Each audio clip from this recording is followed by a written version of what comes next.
নমস্কার বন্ধুরা, আমি আজকে একটা ভিন্ন ধরনের মিষ্টি রেসিপি নিয়ে তোমাদের কাছে হাজির হলাম।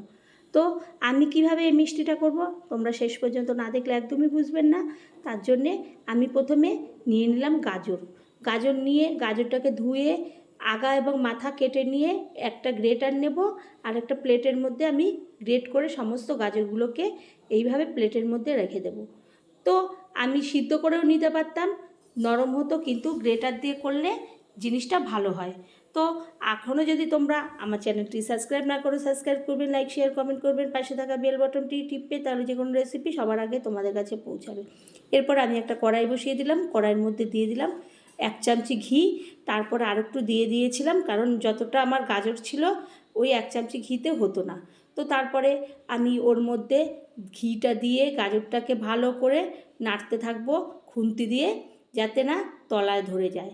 এরপরে গাজরটা যখন একটু নরম হতে শুরু করবে তখন আমি ওর মধ্যে দিয়ে দেবো 2টো মুখ ফাটিয়ে এলাচটা দিয়ে আবারও আমি ভালো করে নাড়তে থাকবো। এলাচের গন্ধটা যাতে গাজর আর ঘিয়ের সঙ্গে মিশে যায়।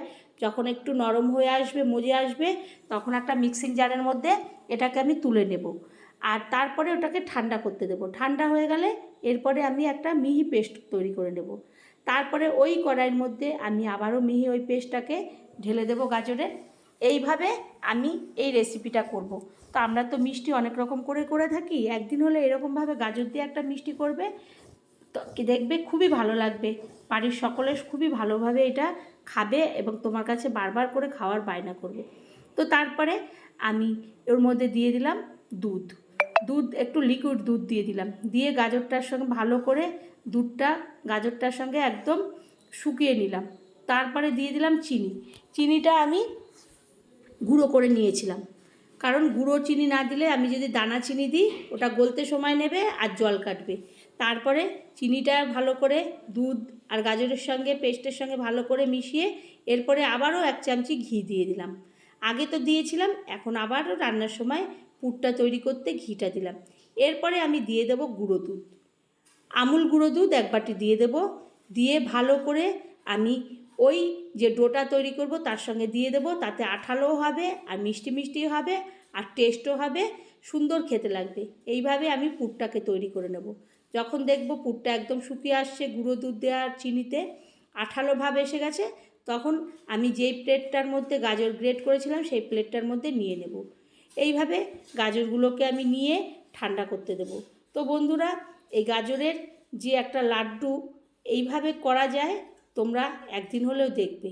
এরপরে এই ডোটা ঠান্ডা হলো, আমি হাতের মধ্যে মাখিয়ে নিলাম ঘি মাখিয়ে আমি ডোয়ের থেকে একটু একটু করে লেচি কেটে নেব। লেচি কেটে হাতের তালুর মধ্যে নিয়ে আমি গোল গোল করে পাকিয়ে নেব।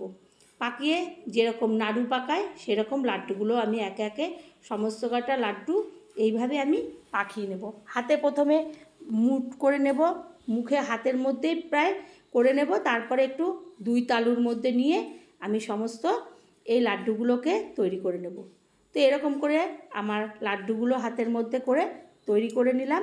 এরপরে ওপর থেকে একটু আমি কাজু সাজিয়ে দেব।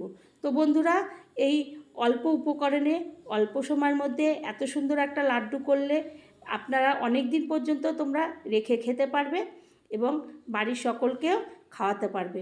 ভালো লাগলে আবারও কোনো রেসিপিতে দেখা হবে। ধন্যবাদ।